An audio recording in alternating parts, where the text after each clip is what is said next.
This is part 1 of breaking down the devil's tactics and tricks, so you don't have to. I'm going to talk fast. Please listen fast. Understand this. Don't skip this. It will only be of benefit to you. Let's go. The topic we're breaking down today is the devil's illusion when sin becomes normal. And I broke it down to 3 points. Point number 1. Satan normalizes sin by surrounding you with it until you stop seeing what's wrong. The verse we're reading is Isaiah chapter 5, verse 20. Woe to those who call evil good and good evil, who put darkness for light and light for darkness. This is the breakdown. Satan rarely shows up with horns and fire. He rarely shows up as the evil one, especially now. He shows up through repetition and culture. If you're surrounded by people who are sleeping around, drinking, watching porn, lying, gossiping, it stops shocking you. You get used to this type of lifestyle.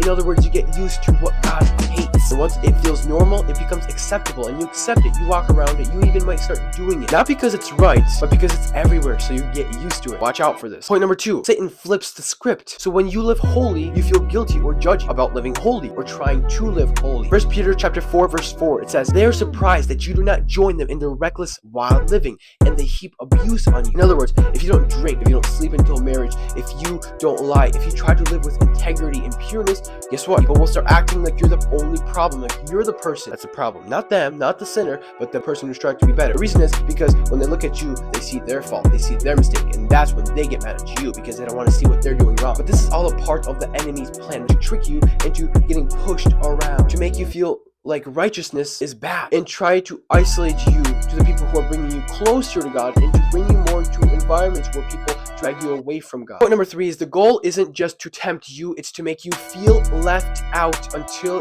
you are compromised or until you are sinning. In Romans chapter 12, verse 2, it says, "Do not conform to the pattern of this world, but be transformed by the meaning of the renewing of your mind." Temptation isn't always about desire. Sometimes it's about loneliness. You feel excluded. You feel left out. That's where the devil whispers, everyone else is doing it. Why don't you give it a try? Everyone else is trying it. Try it now. But the second you compromise, the second you let loose, you trade in your distinction for acceptance. And once you blend in, the enemy wins. If the world looks at you and never thinks you're weird, something's off. The world is sinful and you're not sinful. So if the world looks at you and thinks you're the same as them, that means you need to fix your life. Stand upright. God will always be by your side. As always, God bless you. Goodbye.